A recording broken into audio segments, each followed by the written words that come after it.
Side को आसवा कथा ना गोड़ी की आसी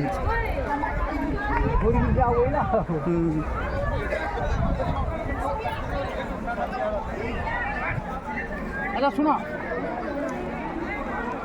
ये जगार नाम थिला प्रथमे अर्क क्षेत्र बुझल कि कोणार्क थिला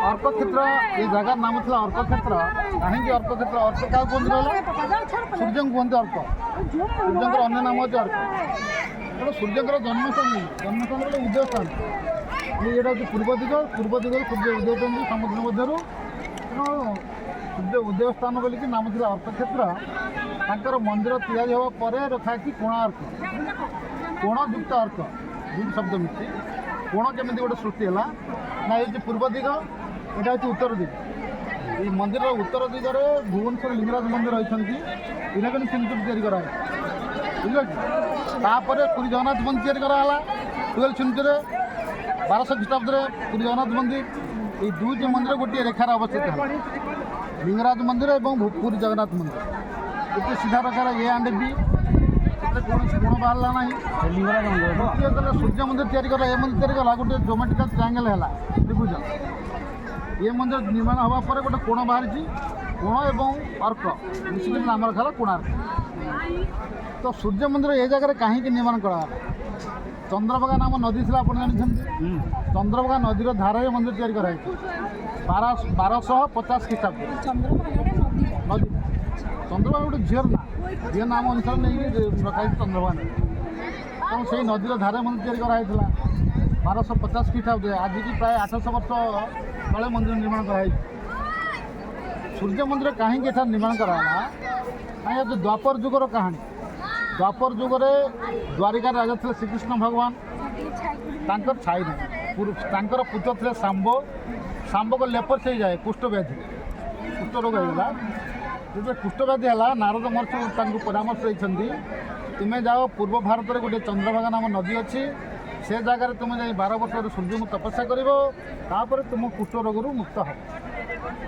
बर्तमान गुजरात द्वारिका जो जल डूबी जाए सेठू आसते सांब सांब श्रीकृष्ण पुत्र श्रीकृष्ण पुत्र सांब आसी 12 वर्ष सूर्य को तपस्या कर पुष्ट रोग आरोग्य लाभ कर किंवदंती की नहीं गंगवंश राजा ओडिशार लांगुला नरसिंहदेव जो मंदिर अनंग भीमदेव पुरी जगन्नाथ मंदिर कर पुत्र नरसिंहदेव माँ आदेश नहीं गोटे सूर्यंकर भव्य मंदिर निर्माण कर निर्माण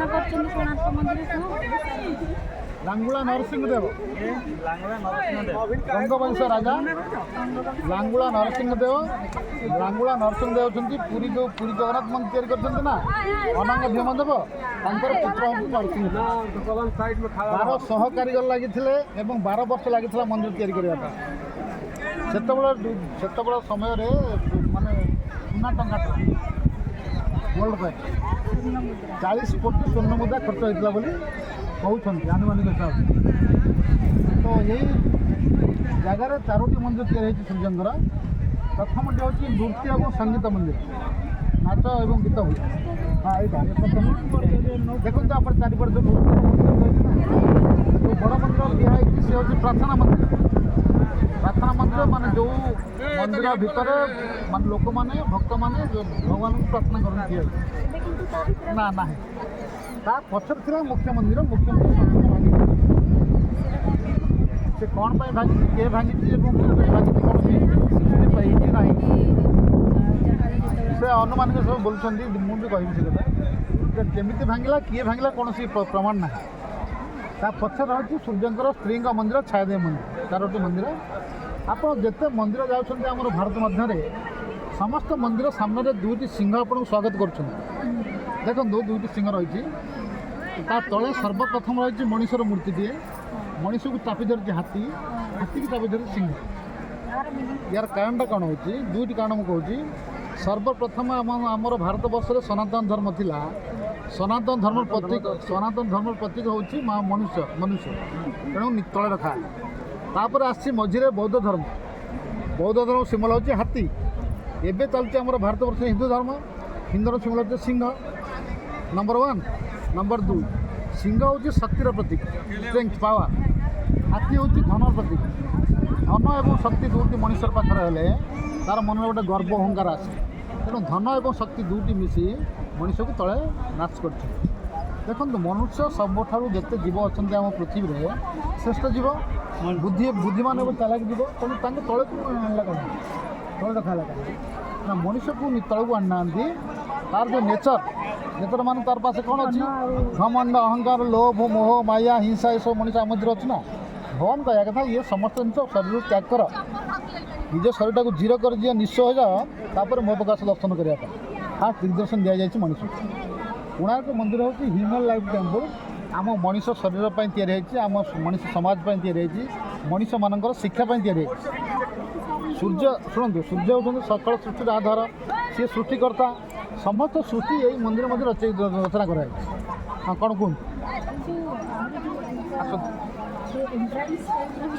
ହଁ, ସେ ମନ୍ଦିର କଥା କହୁଛନ୍ତି ତ? ମୁଁ କହୁଛି ମନେ ରହୁଛି।